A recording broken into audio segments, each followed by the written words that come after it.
Some things to think about if wanting to be in a marriage cross-culturally. Where will people be living? Are you living here in America? Are you living in another country that you either have never been to or aren't that familiar with?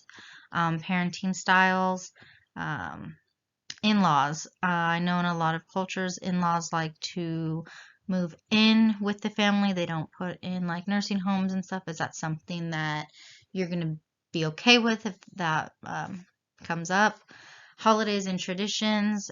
Is this something that you want specific holidays your way? Are you guys going to be able to blend them?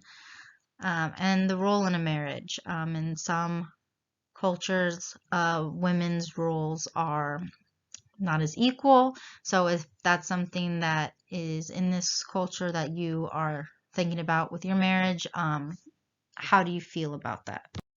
America is sometimes referred to as the melting pot. America blends many different cultures, religions, traditions, races, many different things, and that's what makes America beautiful.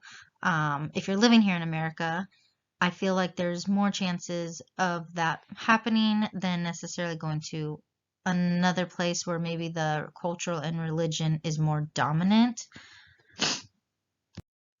There are different types of marriage. If you are looking at this relationship, you can try and see if it's okay. Is this a marriage that is for financial gain? Is one person from the relationship marrying for wealth to better themselves? Is this a marriage for love? Do these people truly love each other? Um, Kind of like the same thing for financial gain. Maybe someone's living in a poor country and they want a chance at a better life, so they are willing to marry someone in another country to get a marriage visa so they can leave their situation. Is this an arranged marriage?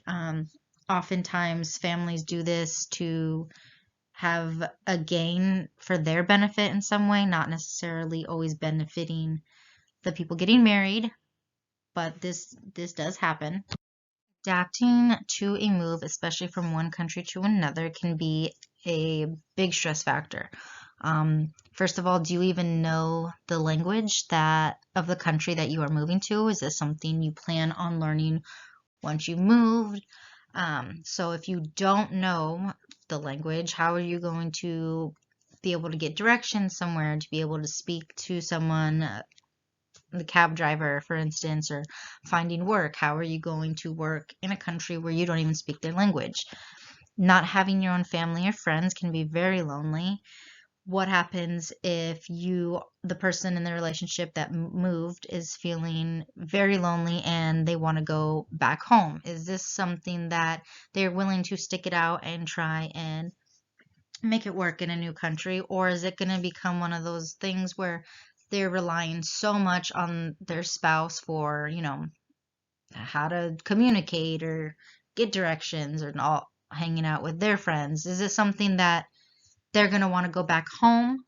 And if they do want to go back home, is their spouse willing to now leave their country to go be put in the same situation as the other part of the relationship was feeling? So these two quotes are from the book that I will be using in my paper. The first one is, marriage is important for both partners in the marriage and their families. And the second one is, for this reason, parents and even the wider community are often intimately involved in selecting marriage partners for young people. This is referring some to arranged marriages and things like that. So I guess what would be something how do you guys feel about these two passages themselves or about arranged marriage in general?